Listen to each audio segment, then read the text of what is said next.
Заявление европарламентариев. Давайте уже запретим продукцию принудительного труда. 15 сентября 2021 года Урсула фон дер Ляйен пришла в Европейский парламент и объявила о запрете на нашем рынке товаров, произведенных с помощью принудительного труда.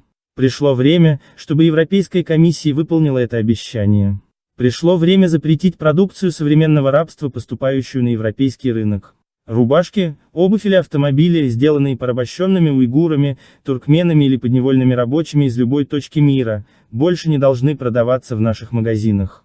Вот почему мы все приветствовали обещание президента Европейской комиссии. Вот почему мы сделаем так, чтобы это важнейшее обещание было быстрее воплощено в жизнь.